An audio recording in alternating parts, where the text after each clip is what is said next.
So a few weeks ago, I talked a little bit about how much I used to want to be a scientist, and about how I was watching the news, when I was a kid, and I was listening to this press conference about the Martian meteorite ALH 84001, and I had these tears streaming down my face because I was so passionate about science. I was just driven when I was a kid by this great intellectual and spiritual love for the exploration of the universe. But if I'm really honest with myself, I was also driven a little bit by the promise of glory. Now I know to you, sane and normal people, being a scientist may not seem like the most glorious profession. Is anybody in here a scientist? What do you do? Ed? Okay. So Ed knows.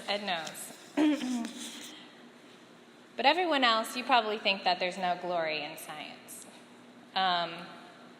But that's probably because it's been a while since you have seen the 1997 American film Contact, starring Jodie Foster and Matthew McConaughey, and adapted from the book by the same name by the amazing late Carl Sagan. If you somehow do not think there is glory and glamour in science, it must be because you have forgotten about the Washington, D.C. cocktail party scene in Contact, and you've forgotten what Jodie Foster's character, who is a scientist, was wearing at that cocktail party, and you've definitely forgotten about that dress. That long, flowing, wine-colored velvet dress.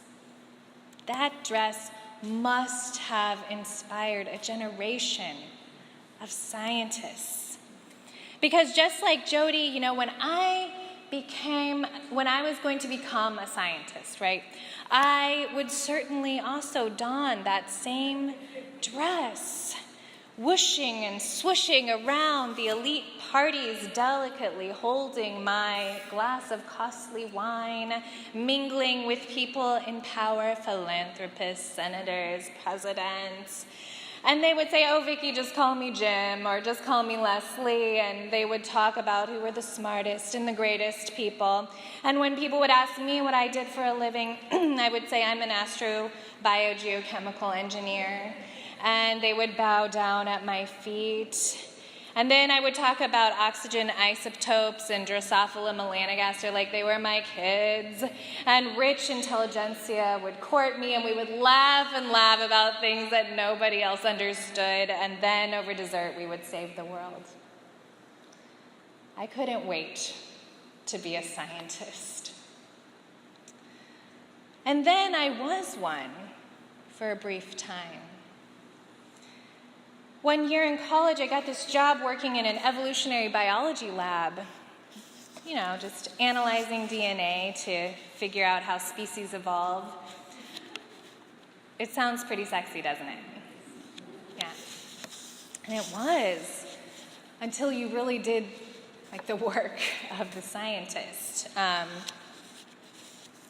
So I found that instead of whooshing and swooshing around cocktail parties, I found that science was actually donning latex gloves and feeding test tube maggots for hours every day in a room that smelled like smashed up bananas, and then eventually murdering adult fruit flies, smashing up their remains, and collecting from a day's work just one of so many data points that would one day go into the most boring paper.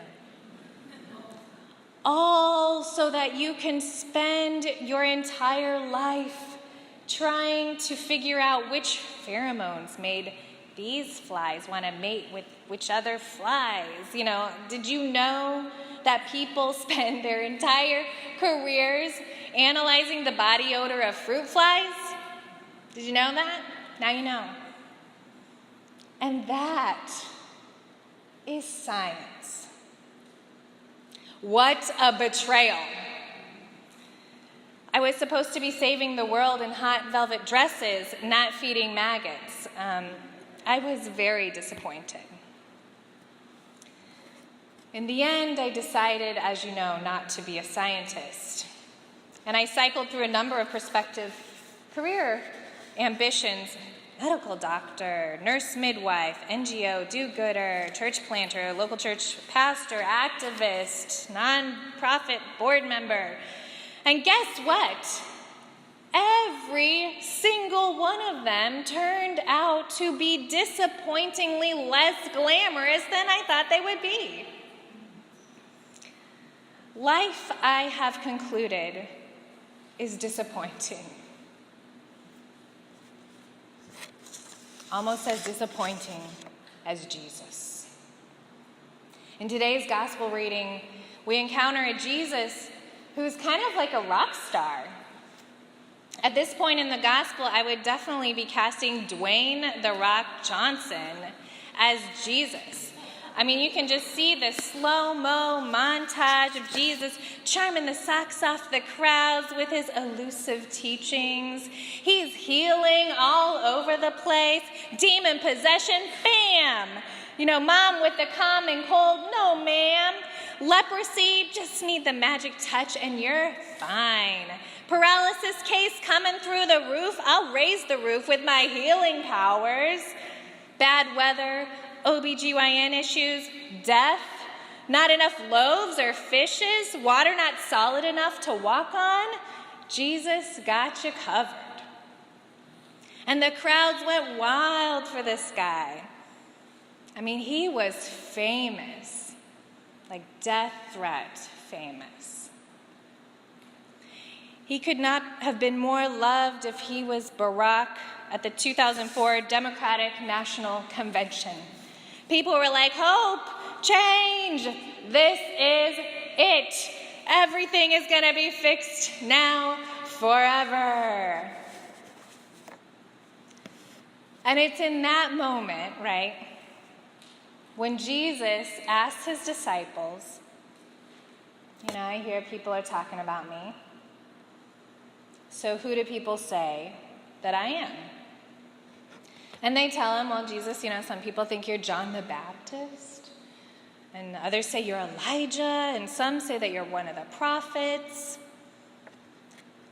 And then Jesus looks to them and asks them, his friends, his followers.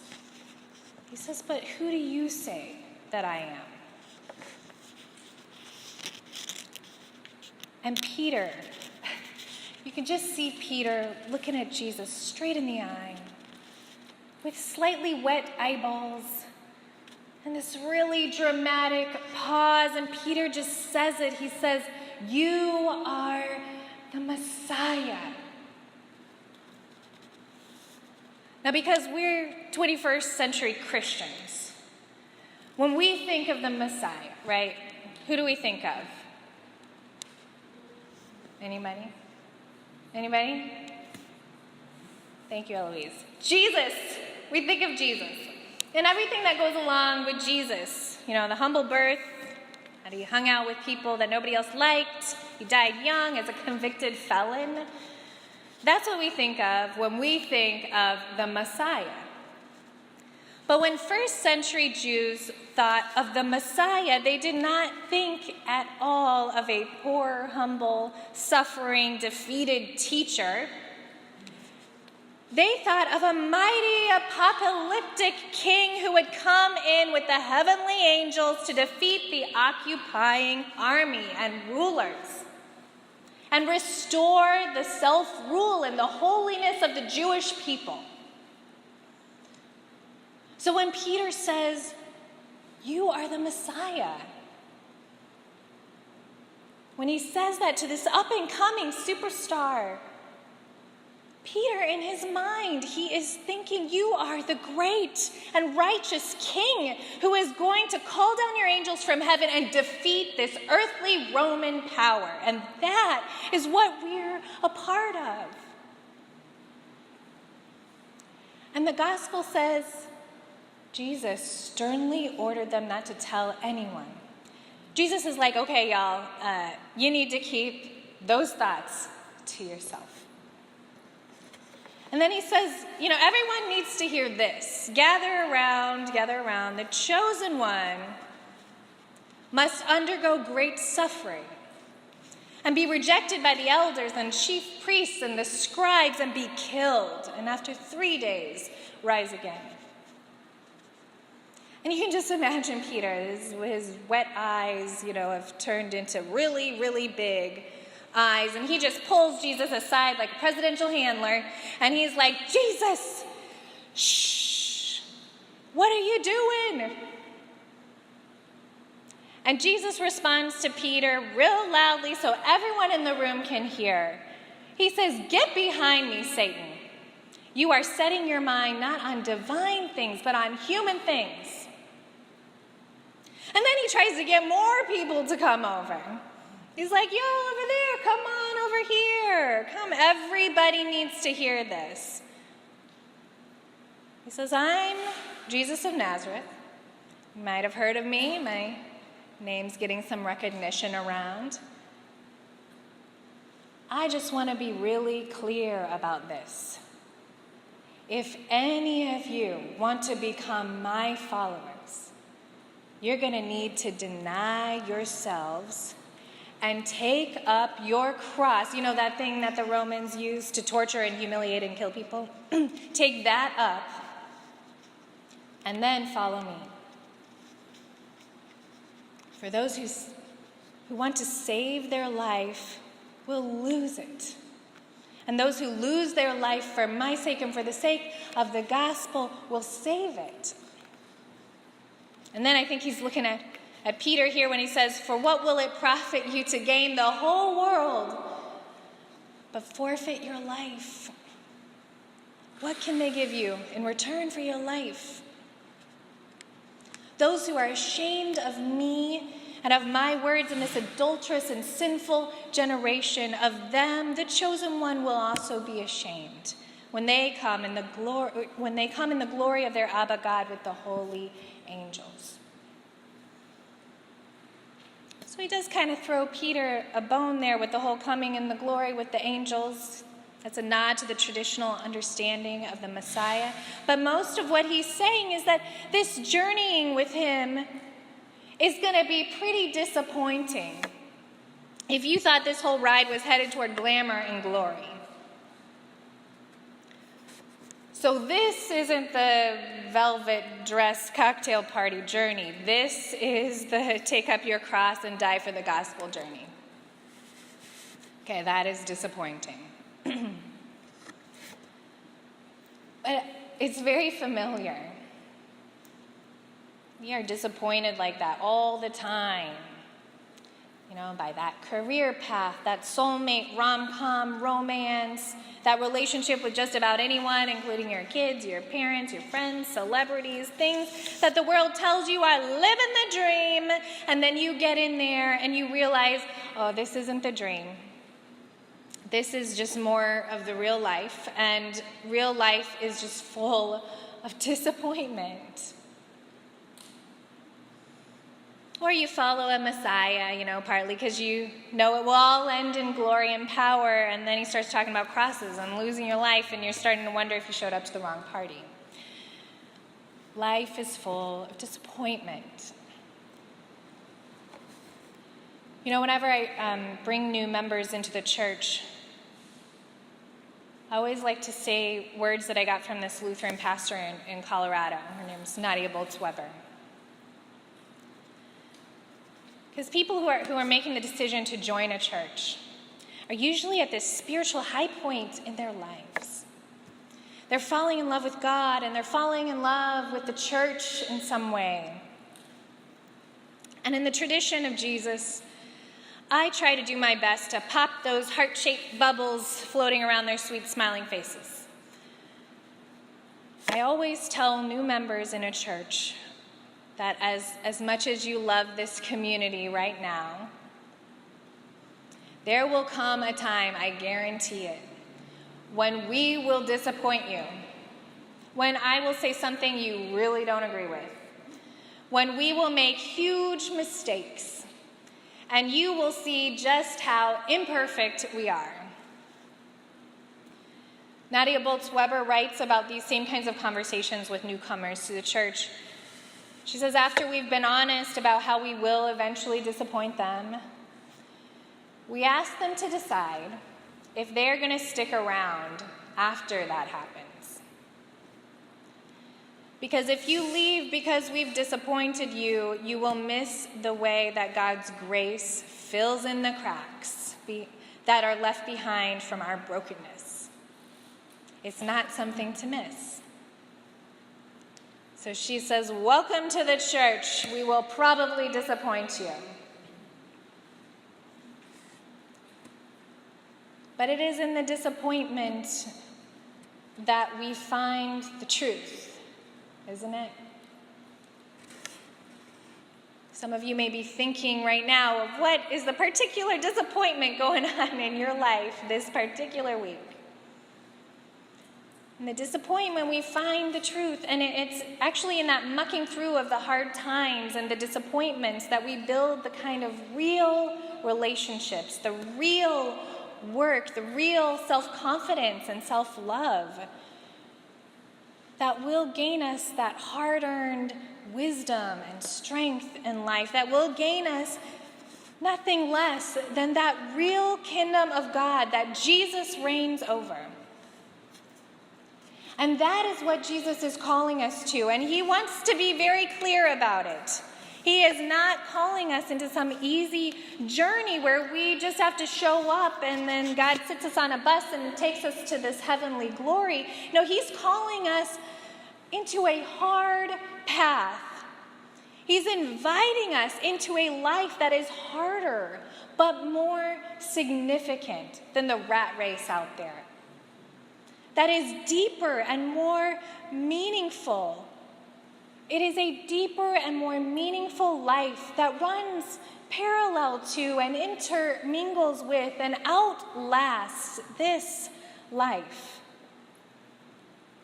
His is an invitation not to perks and power, but an invitation to the very kingdom of God, that already but not yet place where God's justice and mercy are real, a realm whose ruler is not the powers and the principalities and the expectations of this world, but instead a realm whose ruler is a God who lays life and power down for the flourishing of all. That is Jesus' invitation to us. You know, Bernice Johnson Reagan, does anybody know that name? Marion? She's a well-known composer and a song leader and an activist. And she founded Sweet Honey in the Rock. Some of you may have heard that group. It's a beautiful ensemble rooted in African-American history and culture. And Sweet Honey in the Rock has this live recording of a song called Good News. And in this live recording, you know, they're in this big church somewhere in 1980. And in the middle of the song, Bernice Johnson Reagan starts just like struggling with this very passage that we're reading today. And she's wrestling, you know, with how it's good news when Jesus invites you into that hard journey of taking up your cross. And she says, quote, "It's good news when you reject things as they are, when you lay down the world as it is, and you take on the responsibility of shaping your own way. That's good news. Lay down the world, pick up my cross." And they don't say it's good times. They say good news. It's hard times when you decide to pick up your own cross. You're going to catch hell if you don't do it the way they say do it. But when you lay down the world and shoulder up your cross, what's that? It's good news. I've got a robe in that kingdom, ain't that good news? I've got a robe in that kingdom, ain't that good news? I'm gonna lay down this world. I'm gonna shoulder up my cross. I'm gonna take it home to my Jesus. Ain't that good news? We're all gonna join in on this, okay? I'm gonna teach it to you. I've got a robe in that kingdom. Can you join me? I've got a robe in that kingdom. Ain't that good news? I've got a robe in that kingdom. Ain't that good news? I'm gonna lay down this world. I'm gonna lay down this world. Gonna shoulder up my cross. Gonna shoulder up my cross. Gonna take it home to Jesus. Gonna take it home to my Jesus. Ain't that good news? I've got shoes in that kingdom. I've got shoes in that kingdom. Ain't that good news? I've got shoes in that kingdom. Ain't that good news? I'm going to lay down this world.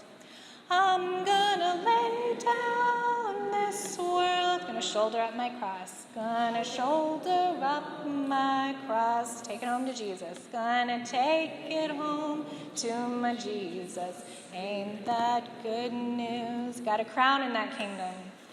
I've got a crown in that kingdom. Ain't that good news? I've got a crown in that kingdom. Ain't that good news? Gonna lay down this world. I'm gonna lay down this world. Shoulder up my cross. Gonna shoulder up my cross. Take it home to Jesus. Gonna take it home to my Jesus. Ain't that good news? Amen.